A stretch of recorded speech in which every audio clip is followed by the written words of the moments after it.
Hai semuanya, ketemu lagi dengan Ovel dari Kelas Belajar. Di video kedua listening TOEFL IBT kita akan belajar tentang connecting information yang dibagi dalam dua hal, yaitu pertama understanding organizations dan understanding relations. Saya akan memberikan strategi dan contoh soal untuk dapat membantu kalian mengerjakan dan mengajar TOEFL topik ini. Seperti apa videonya? Stick around!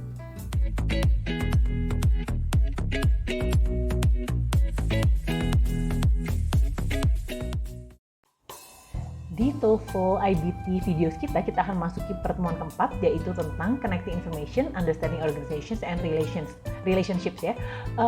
Seperti apa sih connecting information questions ini?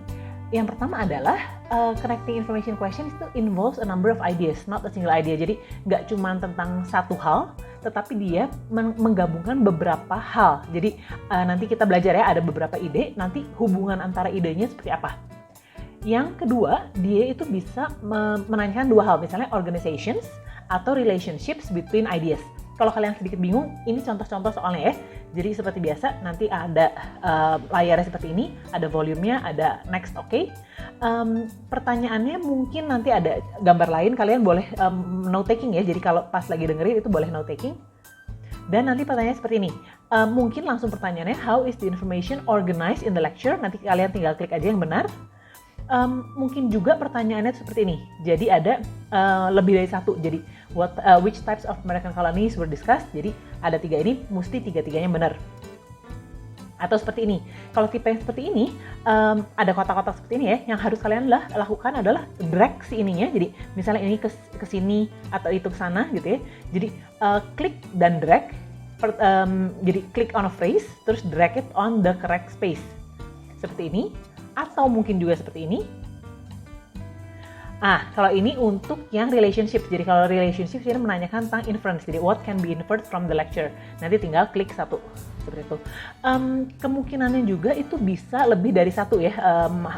Si nilainya. Jadi kalau biasanya kalau yang seperti ini cuma ada satu pertanyaan, satu jawaban dari satu pertanyaan itu satu poinnya. Tapi kalau misalnya 3 atau 4 nanti mungkin lebih dari satu poinnya per number. Seperti itu. Sekarang kita mulai ke organization, review, dan juga TOEFL example-nya ya. Untuk understand organization, saya akan memberikan beberapa points, tips, dan strateginya sebelum kita mengerjakan TOEFL example-nya ya. Yang pertama adalah understand organizations question itu pasti ask how the ideas are organized. Seperti yang tadi saya bilang ya, nggak cuma satu idea, tapi beberapa idea dan how these ideas are organized. Terus may ask directly or need to fill in the chart. Kalau yang tadi kan ada satu ya, how does the information organize, how is the information organized, atau fill in a chart. Jadi bisa diklik atau bisa di drag seperti yang tadi ya. Yang harus kita lakukan adalah kita harus mengerti main points and how they are organized. Jadi not only one detail. Caranya gimana? Yaitu pas dengerin, kita take notes. Dan take notes-nya itu biasanya bullet points. Dan dia may worth more than one point, seperti yang tadi saya bilang ya. Pertanyaannya seperti apa? Pertanyaan itu seperti ini. How is the information in the passage organized?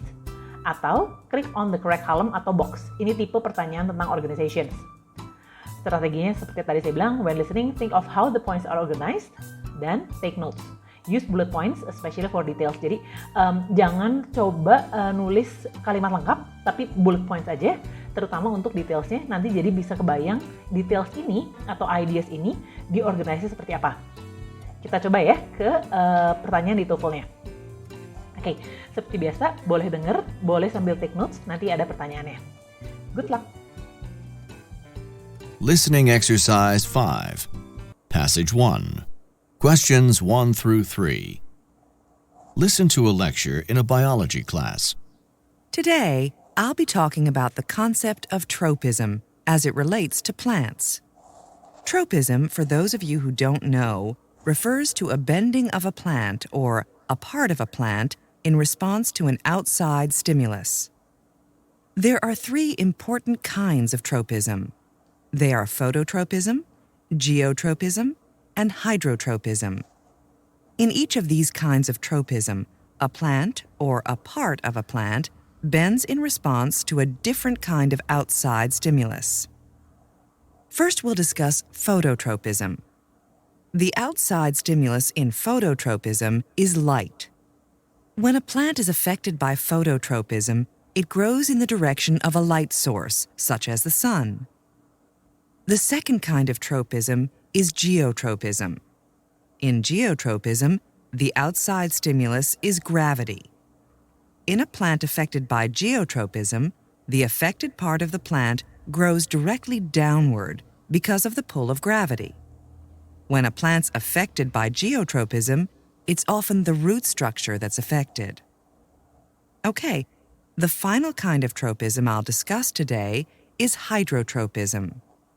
When hydrotropism affects a plant, this means that the plant is drawn toward water. A plant under the effect of hydrotropism will grow in the direction of its water source. Oke, itu tadi listening passage-nya dan kita akan mencoba ini ya. Good luck. Number 1. How is the information in the passage organized?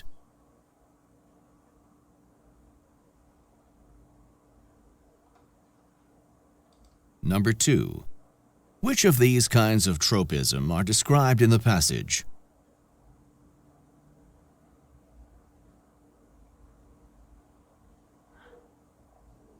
Oke, untuk pertanyaan pertama, how is the information in the passage organized?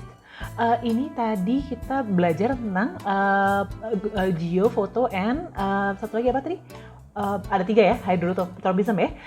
How various ways, the various ways that plants respond to stimuli. Apakah kalian jawab yang ini? Kalau ya, artinya benar ya. Oke, yang kedua adalah which of these kinds of tropisms are described? Tadi ada 3 ya, geo, hydro, dan satu lagi apa ya? Ada 3 tapi ya, water, gravity, sama light. Phototropism ya. Oke, jadi harus ada 3 ini. Kalau benar 3-3-nya dapat 2 poin. Kalau cuma 1, kalau cuma 2, 1 poin. Tapi kalau 1 poin atau 1 correct answer atau 0 correct answer dapatnya 0. Oke, yang ini masih ada 1 lagi. Kita coba ya. Number 3. Drag the appropriate description of each type of tropism to the box below the name of the type of tropism. Oke, ini juga sama questionsnya worth 2 points ya. Nah, ini tipe yang harus di-drag. Ada 3 ya, ada foto, geo, sama hydro. Sebenarnya tanpa ngedengerin, sebenarnya bisa nebak ya, foto itu light, geo itu gravity, hydro itu water.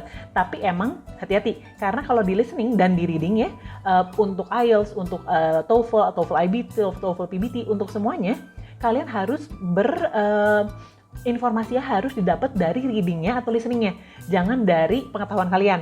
Kalau benar-benar nggak tahu, boleh deh agak sedikit ngandelin pengetahuan. Tapi kalau enggak, ngandelin informasinya dari passage-nya, jangan dari pengetahuan kita sendiri gitu ya.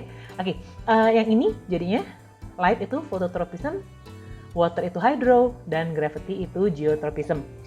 Oke, jadi seperti itu untuk pertanyaan understand organization di TOEFL. Berikutnya adalah understanding relationships. Untuk understand relationships, sama saya akan berikan strategi juga contoh soalnya. Pertama, untuk understand relationships ini mereka akan menanyakan how different ideas in the passage are related. Tapi mereka itu pasti not stated directly. Jadi yang seperti kalau kalian masih ingat di TOEFL PBT juga ada ya tentang inferences ya. Ini sama, jadi harus mencari relationsnya, tapi nggak bakal di state directly.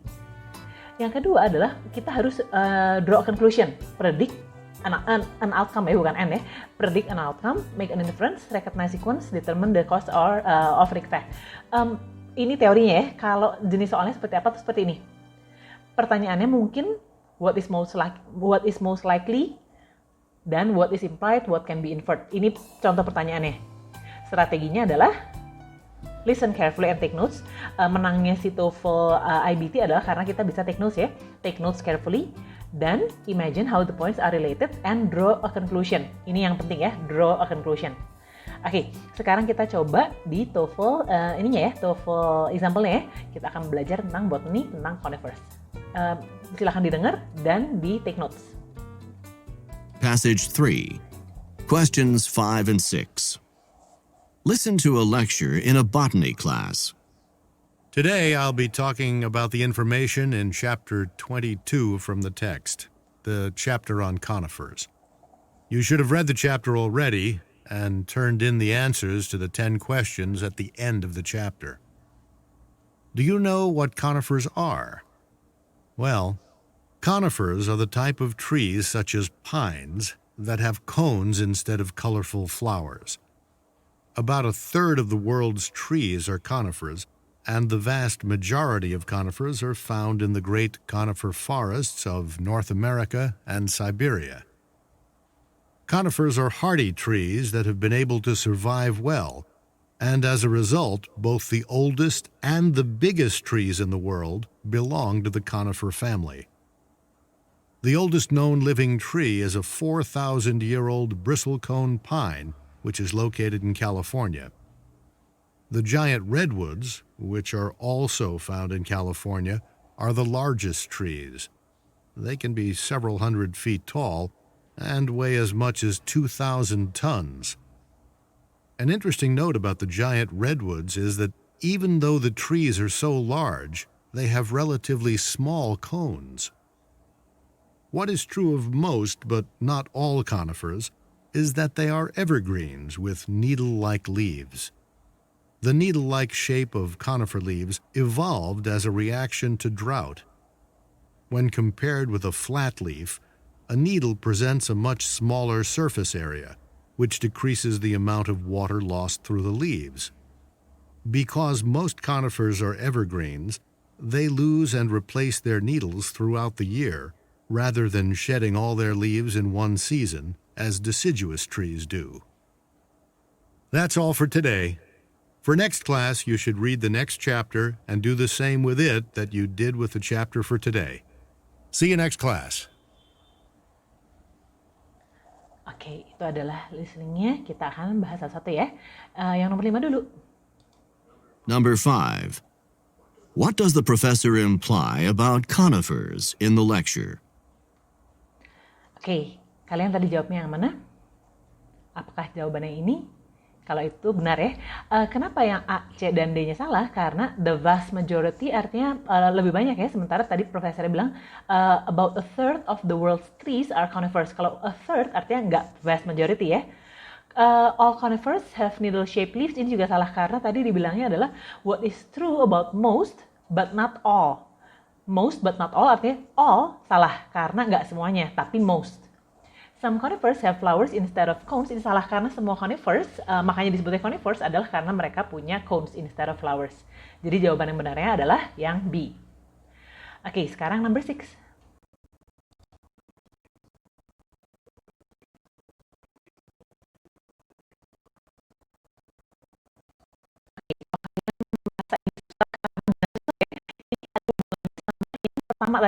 Yang pertama si profesornya bilang you should have read the chapter and do the assignment at the end.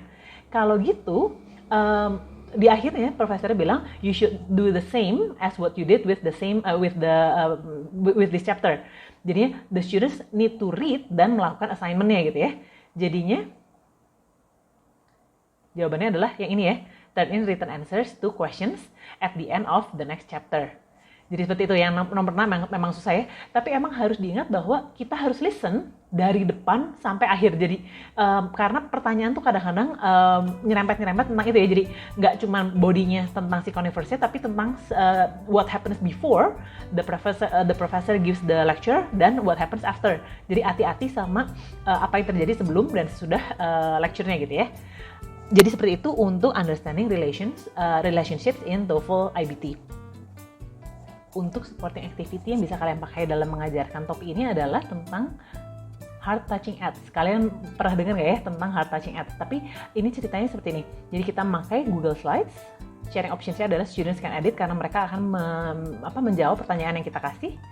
Dan students watch an ad, terutama heart touching ads gitu ya, and answer questions about how the informations are organized. Ini jadi mengajarkan tentang organizations and what can be inferred about the characters. Oke, mungkin kalian pernah dengar ya, si judulnya adalah My Dad's a Liar. Jadi ini adalah iklan dari MetLife di YouTube. Ini nanti kita coba dengar sedikit ya. Tapi yang dilakukan adalah bisa misalnya dibuka dengan discussions about favorite digital ads, what makes a digital ad good, While watching, answer some questions tentang organization seperti ini ya. How is the ads organized? Jadi misalnya pertamanya girl reading a letter, and then her father, and then bla bla bla. Jadi urutannya seperti apa? Dan some of the things that make her dad a great dad, that make her dad a liar, and what can be inferred about the dad and about the daughter. Jadi seperti itu. Kita tonton sedikit aja tentang si ininya ya, tentang si ads-nya. Seperti ini.